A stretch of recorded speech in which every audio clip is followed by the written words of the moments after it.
Assalamualaikum warahmatullahi wabarakatuh. Perkenalkan, kami dari Fakultas Hukum Universitas Lampung dari minat Hukum Keperdataan dengan nama peserta yang pertama Hanifah Sri Pambudi NPM 1912 011005, yang kedua Via Melandi Putri NPM 1912 011021, yang ketiga Agnesa Aryunda Wuryansi NPM 1912 011024. Di sini kami akan menjelaskan mengenai sengketa dan penyelesaiannya melalui alternatif penyelesaian sengketa atau APS. Perkenalkan, nama saya Via Melandi Putri NPM 1912 011021. Di sini saya akan menjelaskan mengenai sengketa dan penyelesaiannya melalui alternatif penyelesaian sengketa atau biasa disebut APS. Yang pertama adalah sengketa dan alternatif penyelesaian sengketa atau APS sebagai pilihan penyelesaian sengketa.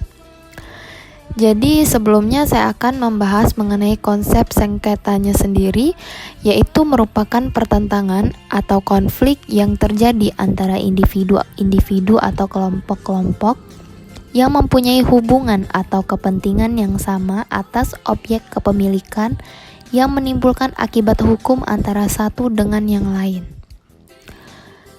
Penyelesaian sengketa adalah suatu penyelesaian perkara yang dilakukan antara salah satu pihak dengan pihak yang lainnya. Penyelesaian sengketa terdiri dari dua cara, yaitu melalui litigasi atau pengadilan dan juga non-litigasi atau di luar pengadilan. Dalam proses penyelesaian sengketa melalui litigasi merupakan sarana terakhir atau ultimum remedium bagi para pihak yang bersengketa setelah proses penyelesaian melalui non-litigasi tidak membuahkan hasil. Kemudian saya akan membahas mengenai pilihan penyelesaian sengketa terdiri dari dua cara, yaitu melalui litigasi yang merupakan proses penyelesaian sengketa melalui pengadilan. Jadi pilihan penyelesaian sengketa yang melalui litigasi ini ada beberapa karakteristik tersendiri, yaitu yang pertama masuk dalam ranah hukum perdata. Yang kedua, para pihak hadir di muka hakim dan membela kepentingannya dengan membawa barang bukti. Yang ketiga, penyelesaian dengan sistem win-loss. Yang keempat, bersifat formal dan cenderung kaku. Yang kelima, proses yang relatif lama dengan biaya yang tidak sedikit. Jadi yang kedua, pilihan penyelesaian sengketa bisa juga melalui non-litigasi atau alternatif penyelesaian sengketa, merupakan proses penyelesaian sengketa yang dilakukan di luar persidangan. Jadi pilihan penyelesaian sengketa ini yang melalui non-litigasi juga mempunyai karakteristik tersendiri. Yang pertama, banyak jenisnya, yaitu mediasi, konsiliasi, negosiasi, penilaian ahli, dan arbitrase.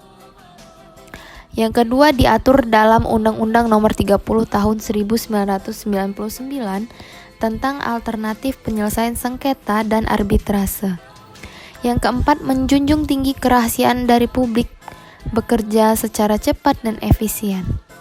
Yang keempat, menerapkan sistem win-win solution.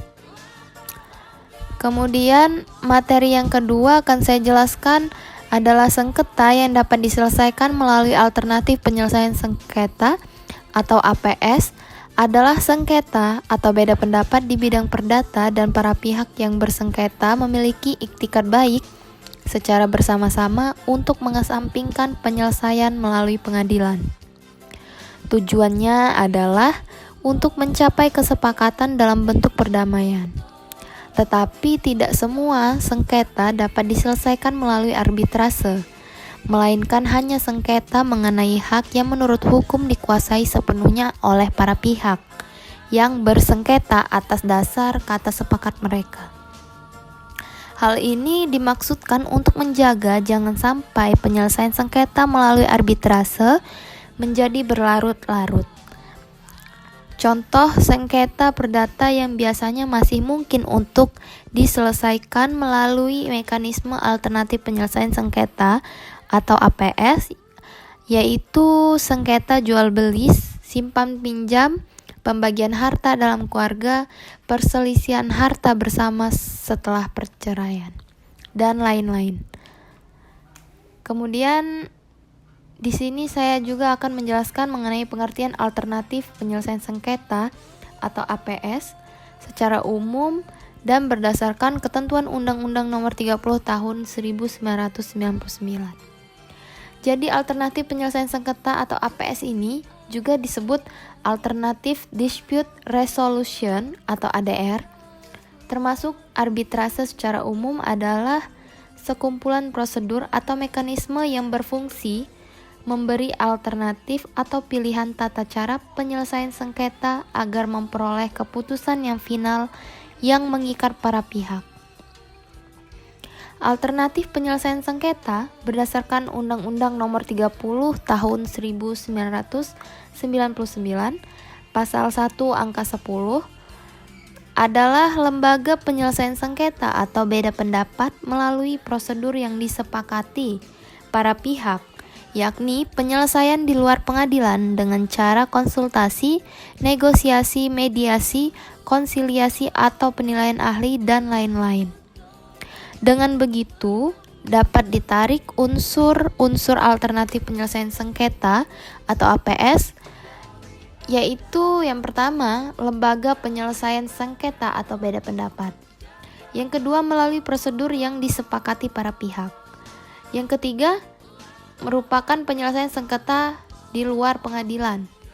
Yang keempat, dengan cara konsultasi, negosiasi, mediasi, konsiliasi, atau juga penilaian ahli.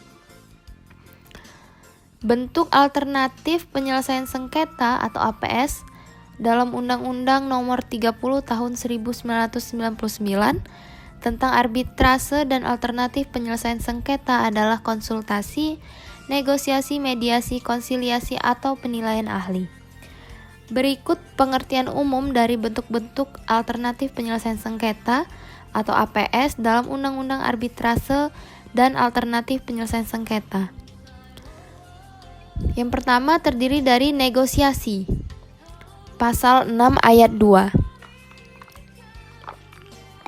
Negosiasi sebagai sarana bagi para pihak yang bersengketa untuk mendiskusikan penyelesaiannya tanpa keterlibatan pihak ketiga sebagai penengah, sehingga tidak ada prosedur baku.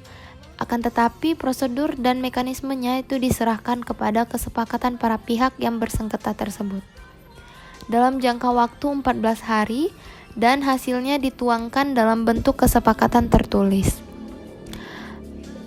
Yang kedua adalah mediasi. Pada pasal 6 ayat 3, penyelesaian sengketa dengan dibantu oleh pihak ketiga atau mediator yang netral atau tidak memihak. Peranan mediator adalah sebagai penengah yang pasif yang memberikan bantuan berupa alternatif-alternatif penyelesaian sengketa untuk selanjutnya ditetapkan sendiri oleh pihak-pihak yang bersengketa dalam jangka waktu 14 hari dan hasilnya berupa kesepakatan tertulis. Yang ketiga, mediasi dengan mediator ditunjuk lembaga arbitrase. Pada pasal 6 ayat 4 dan 5. Karakteristiknya diselesaikan dengan bantuan arbiter. Kemudian dilakukan dalam waktu 7 hari sejak penetapan arbiter, maka penyelesaian harus dimulai. Kemudian dalam waktu 30 hari harus diperoleh kesepakatan atau putusan. Yang terakhir, hasilnya itu dituangkan dalam bentuk kesepakatan tertulis yang ditandatangani oleh pihak terkait. Cara yang keempat adalah lembaga arbitrase. Pasal 6 ayat 9 dilakukan jika upaya perdamaian, negosiasi, dan mediasi itu tidak dapat ditempuh. Berbeda dengan bentuk alternatif penyelesaian sengketa atau APS lainnya, arbitrase memiliki karakteristik yang hampir serupa dengan penyelesaian sengketa adjudikatif. Sengketa dalam arbitrase diputus oleh arbiter atau majelis arbiter, yang mana putusan arbiter tersebut bersifat final dan binding. Penyelesaiannya dilakukan melalui lembaga arbitrase atau arbitrase ad hoc. Kelebihan dan kelemahan alternatif penyelesaian sengketa atau APS. Kita akan lebih dahulu membahas mengenai kelebihan alternatif penyelesaian sengketa. Itu ada beberapa. Yang pertama, sifat kesukarelaan dalam proses.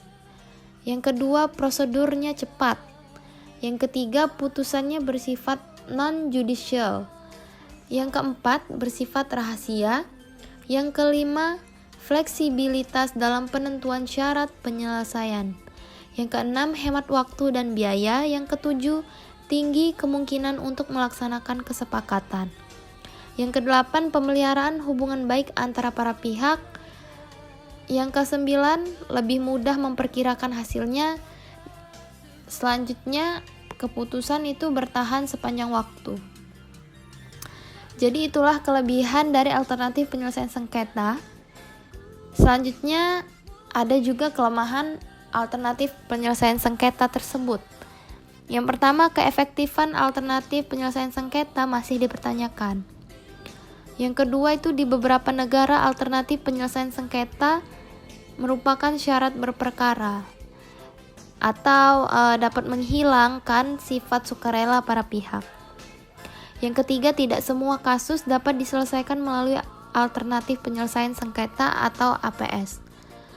Yang keempat, terkesan menyingkirkan hukum positif. Yang kelima, mediasi menjadi sulit jika para pihak dalam posisi tidak seimbang. Yang keenam, sifat rahasia justru dapat menyuburkan pelanggaran dalam penyelesaiannya. Saya Agnesa Aryunda Wrihansi menjelaskan tentang penyelesaian sengketa bisnis litigasi dan non-litigasi. Permasalahan atau sengketa sering terjadi di kehidupan bermasyarakat. Permasalahan atau sengketa biasanya banyak terjadi pada berbagai kegiatan ekonomi dan bisnis. Perbedaan pendapat, benturan kepentingan, hingga rasa takut dirugikan kerap menjadi sebab permasalahan atau sengketa tersebut terjadi. Penyelesaian sengketa litigasi adalah penyelesaian masalah hukum yang menempuh jalur pengadilan. Prosesnya melibatkan pembeberan informasi dan bukti-bukti terkait atas sengketa yang dipersidangkan. Masalah sengketa ini berada dalam naungan kehakiman. Penyelesaian sengketa bisnis kebanyakan dilaksanakan menggunakan cara litigasi atau penyelesaian sengketa melalui proses persidangan. Penyelesaian sengketa tersebut diawali dengan pengajuan gugatan kepada pengadilan negeri dan diakhiri dengan putusan hakim. Sesuai dengan Undang-Undang Dasar 1945, Pasal 22 disebutkan bahwa sistem kehakiman di bawah kekuasaan Mahkamah Agung dan badan peradilan di bawahnya. Litigasi merupakan mekanisme penyelesaian sengketa melalui pengadilan. Adapun pengadilannya yaitu 1. Pengadilan umum. Pengadilan negeri berada pada lingkungan peradilan umum yang mempunyai tugas dan kewenangan sebagaimana disebutkan dalam Undang-Undang Nomor 8 Tahun 2004 tentang Peradilan Umum. Dalam pasal 50 menyatakan pengadilan negeri bertugas dan berwenang memeriksa, memutus, dan menyelesaikan perkara pidana dan perkara perdata di tingkat pertama. Yang kedua, ada pengadilan niaga. Pengadilan niaga ini adalah pengadilan khusus yang berada di lingkungan pengadilan umum yang mempunyai tugas dan kewenangan sebagaimana disebutkan dalam Undang-Undang Nomor 37 Tahun 2004 tentang kepailitan dan penundaan pembayaran. Dalam pasal 300 menyatakan, pengadilan niaga mempunyai tugas memeriksa dan memutus pemohon Pernyataan pailit dan penundaan kewajiban pembayaran utang berwenang pula memeriksa dan memutus perkara lain di bidang perniagaan yang penetapannya dilakukan dengan undang-undang. Namun, di samping penyelesaian sengketa melalui proses litigasi, terdapat pula penyelesaian sengketa melalui non-litigasi. Penyelesaian sengketa melalui non-litigasi ialah penyelesaian sengketa yang dilakukan menggunakan cara-cara yang ada di luar pengadilan atau menggunakan lembaga alternatif penyelesaian sengketa. Di Indonesia ini penyelesaian non-litigasi ada dua macam, yaitu arbitrase dan alternatif penyelesaian sengketa sesuai dengan Undang-Undang Nomor 30 Tahun 1999. Arbitrase dan alternatif penyelesaian sengketa. Secara bahasa, arbitrase berasal dari kata arbiter, yang berarti kekuasaan untuk menyelesaikan sesuatu perkara berdasarkan kebijaksanaan. Arbitrase merupakan penyerahan sengketa secara sukarela kepada pihak ketiga yang netral, yaitu individu atau arbitrase sementara atau ad hoc. Penyelesaian sengketa melalui lembaga arbitrase harus terlebih didahului dengan kesepakatan para pihak secara tertulis untuk melakukan penyelesaian menggunakan lembaga arbitrase. Para pihak menyepakati dan mengikat diri untuk menyelesaikan perselisihan yang akan terjadi oleh arbitrase sebelum terjadi perselisihan yang nyata dengan menambahkan klausul pada perjanjian pokok. Namun, apabila para pihak belum memasukkannya pada klausul perjanjian pokok, para pihak dapat melakukan kesepakatan apabila sengketa telah terjadi dengan menggunakan akta kompromis yang ditandatangani kedua belah pihak dan disaksikan oleh notaris. Penyelesaian sengketa dengan menggunakan lembaga arbitrase akan menghasilkan putusan arbitrase. Menurut Undang-Undang Nomor 30 Tahun 1999, arbiter atau majelis arbitrase untuk segera menjatuhkan putusan arbitrase selambat-lambatnya 30 hari terhitung sejak selesainya pemeriksaan sengketa oleh arbiter. Jika di dalam putusan yang dijatuhkan tersebut terdapat kesalahan administratif, para pihak dalam waktu 14 hari terhitung sejak putusan dijatuhkan diberikan hak untuk meminta dilakukannya koreksi atas putusan tersebut. Putusan arbitrase ini merupakan putusan pada tingkat akhir atau final dan langsung mengikat para pihak. Adapun jenis-jenis kasus sengketa yang diselesaikan dengan metode litigasi yaitu 1. Pembebasan lahan, 2. Perbankan, 3. Sengketa keperdataan, 4. Kejahatan perusahaan, dan yang terakhir penyelesaian atas tuduhan palsu atau perebutan hak asuh anak. Ada beberapa keuntungan jika menyelesaikan sengketa dengan menggunakan metode non-litigasi, di antaranya adalah 1. Lebih bersifat tertutup. Sebuah perusahaan tentunya ingin mempunyai nama yang baik dan tidak ingin namanya tercoreng karena sengketa. Karena sifat penyelesaian masalah sengketa dengan non-litigasi lebih tertutup, tentunya hal ini lebih aman bagi perusahaan yang sedang terlibat sengketa. Dengan metode ini juga dapat menghindari terlibatnya pihak yang tidak berkepentingan. Yang kedua, memperoleh perlindungan sesuai undang-undang. Jelas diatur dalam Undang-Undang Nomor 30 Tahun 1999 tentang arbitrase dan alternatif penyelesaian sengketa. Maka, keputusan yang dihasilkan dan penyelesaian sengketa dengan menggunakan non-litigasi diperbolehkan dan sah. Dan yang terakhir, alur yang jelas. Penyelesaian sengketa bisnis non-litigasi, khususnya dengan menerapkan arbitrase, memiliki prosedur pengajuan yang terbuka dan struktural, sehingga dalam pelaksanaannya pengajuan arbitrase dapat dilakukan oleh berbagai pihak. Dan yang paling penting, pengajuan gugatan arbitrase ini minim dari pungutan liar atau kolusi di dalamnya. Selain melalui proses arbitrase, penyelesaian sengketa non-litigasi dapat juga dilakukan dengan cara alternatif penyelesaian sengketa atau Alternative Dispute Resolution atau ADR. Alternatif penyelesaian sengketa adalah suatu bentuk penyelesaian sengketa di luar pengadilan berdasarkan kata sepakat atau konsensus yang dilakukan oleh para pihak yang bersengketa baik tanpa ataupun dengan bantuan para pihak ketiga yang netral. Menurut Undang-Undang Nomor 30 Tahun 1999 tentang arbitrase dan alternatif penyelesaian sengketa pada pasal 1 angka 10 menyatakan bahwa alternatif penyelesaian sengketa adalah lembaga penyelesaian sengketa atau beda pendapat melalui prosedur yang disepakati para pihak, yaitu penyelesaian di luar pengadilan dengan cara konsultasi, negosiasi, mediasi, konsiliasi, atau penilaian ahli.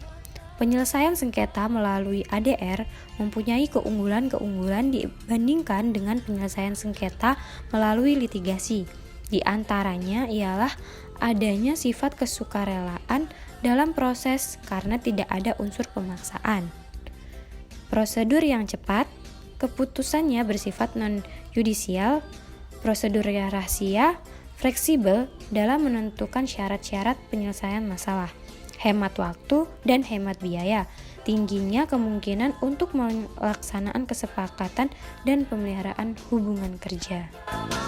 Saya Hanifah Sri Pambudi, NPM 1912011005. Di sini saya akan menjelaskan tentang penyelesaian sengketa bisnis. Penyelesaian sengketa bisnis dibagi menjadi dua. Yang pertama yaitu sengketa bisnis dan yang kedua cara penyelesaian sengketa. Sengketa bisnis adalah pertentangan atau konflik.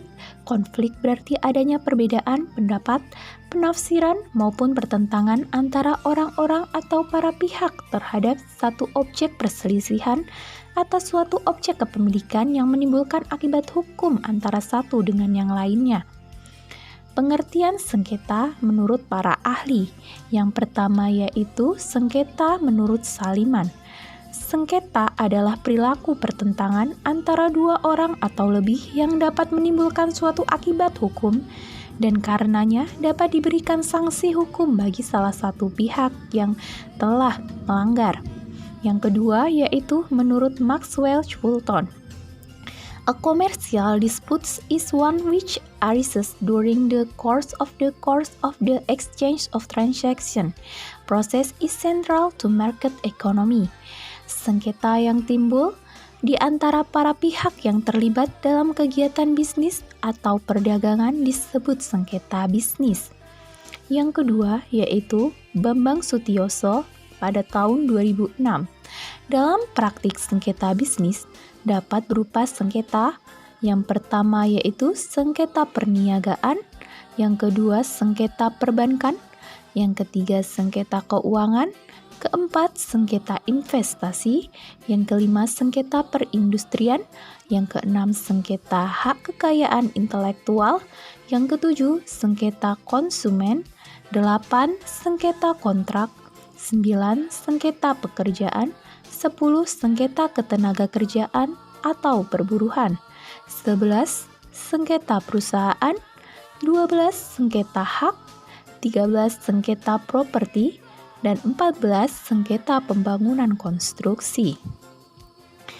Yang kedua yaitu cara penyelesaian sengketa. Dari sudut keputusan dibagi menjadi 3. Yang pertama yaitu keputusan secara adjudikatif. Adjudikatif yaitu merupakan mekanisme penyelesaian yang ditandai di mana kewenangan pengambilan keputusan pengambilan dilakukan oleh pihak ketiga dalam sengketa antara pihak. Yang kedua yaitu konsensual atau kompromi. Cara penyelesaian sengketa ini secara kooperatif atau kompromi untuk mencapai penyelesaian yang bersifat win-win solution. Yang ketiga yaitu quasi adjudikatif. merupakan kombinasi antara unsur konsensual dan adjudikatif. Dilihat dari sudut prosesnya, dibagi menjadi dua, yaitu penyelesaian sengketa secara litigasi atau ordinary court settlement, merupakan mekanisme penyelesaian sengketa melalui jalur pengadilan dengan menggunakan pendekatan hukum formal, pengadilan umum maupun pengadilan niaga. Sengketa litigasi lebih menekankan kepada pengadilan. Yang kedua yaitu penyelesaian sengketa dengan cara non-litigasi atau extraordinary court atau out of court settlement, merupakan mekanisme penyelesaian sengketa di luar pengadilan dan tidak menggunakan pendekatan hukum formal. Penyelesaian sengketa di luar pengadilan ini terbagi menjadi negosiasi atau antar para pihak. Yang kedua yaitu mediasi, melakukan perdamaian menggunakan orang ketiga atau orang ketiga tersebut sebagai penengah. Yang ketiga yaitu konsiliasi, hasil terdapat dalam perjanjian baru. Maka dari hasil konsiliasi tersebut menemukan atau menghasilkan perjanjian baru dari suatu perjanjian sebelumnya. Yang keempat yaitu pendapat ahli. Yang kelima melalui arbitrase yang bersifat tertutup. Yang kedua yaitu cara penyelesaian sengketa bisnis. Yang pertama yaitu pengadilan umum merupakan lembaga pelaksana kekuasaan kehakiman di Indonesia yang menganut kepada Undang-Undang Nomor 2 Tahun 1986 Pasal 50. Yang kedua yaitu pengadilan niaga, adalah pengadilan khusus yang berada di lingkungan pengadilan umum yang mempunyai kompetensi untuk memeriksa dan memutuskan permohonan, pernyataan pilot dan penundaan kewajiban pembayaran utang atau PKPU, dan sengketa hak kekayaan intelektual. Yang ketiga yaitu arbitrase, penyelesaian sengketa perdata di luar peradilan umum yang didasarkan pada perjanjian yang dibuat secara tertulis oleh para pihak yang bersengketa. Arbitrase diatur dalam Pasal 1 Angka 1 Undang-Undang Nomor 30 Tahun 1999. Istilah arbitrase berasal dari kata arbitrare dalam bahasa Latin yang berarti kekuasaan untuk menyelesaikan sesuatu perkara menurut kebijaksanaan. Arbitrase bersifat final dan mengikat bagi kedua belah pihak. Terdapat beberapa keuntungan dalam mengambil cara penyelesaian sengketa menggunakan arbitrase. Yang pertama yaitu keputusan bersifat rahasia. Yang kedua, hakim atau arbiter dapat memilih sendiri hakimnya. Jadi, para kedua belah pihak dapat memilih hakimnya sendiri-sendiri. Yang ketiga yaitu waktu singkat yang hanya 6 bulan. Yang keempat yaitu biayanya yang tergantung murah. Yang keempat yaitu penyelesaian sengketa, negosiasi, mediasi, konsiliasi, konsultasi, dan penilaian ahli. Pasal 1 Angka 10 Undang-Undang Arbitrase dan alternatif penyelesaian sengketa adalah lembaga penyelesaian sengketa atau beda pendapat melalui prosedur yang disepakati para pihak. Yakini penyelesaian di luar pengadilan dengan cara negosiasi, mediasi, konsiliasi, konsultasi, dan penilaian ahli. Yang pertama yaitu konsultasi. Suatu tindakan yang bersifat personal antara suatu pihak tertentu atau klien dengan pihak lain yang merupakan pihak konsultan, di mana pihak konsultan memberikan pendapatnya kepada klien sesuai dengan keperluan dan kebutuhan kliennya. Yang kedua yaitu negosiasi. Suatu upaya penyelesaian sengketa para pihak tanpa melalui proses pengadilan dengan tujuan mencapai kesepakatan bersama atas dasar kerjasama yang lebih harmonis dan kreatif. Yang ketiga yaitu mediasi. Cara penyelesaian sengketa melalui proses perundingan untuk memperoleh kesepakatan para pihak dengan dibantu oleh mediator. Yang keempat yaitu konsiliasi. Konsiliasi yaitu penengah akan bertindak menjadi konsiliator dengan kesepakatan para pihak dengan mengusahakan solusi yang dapat diterima. Yang terakhir yaitu penilaian ahli. Pendapat para ahli untuk suatu hal yang bersifat teknis dan sesuai dengan bidang keahliannya. Berikut merupakan penjelasan mengenai sengketa dan penyelesaian melalui alternatif penyelesaian sengketa atau APS. Apabila terdapat kesalahan dalam penyampaian, kami mohon maaf. Kami akhiri. Wassalamualaikum warahmatullahi wabarakatuh.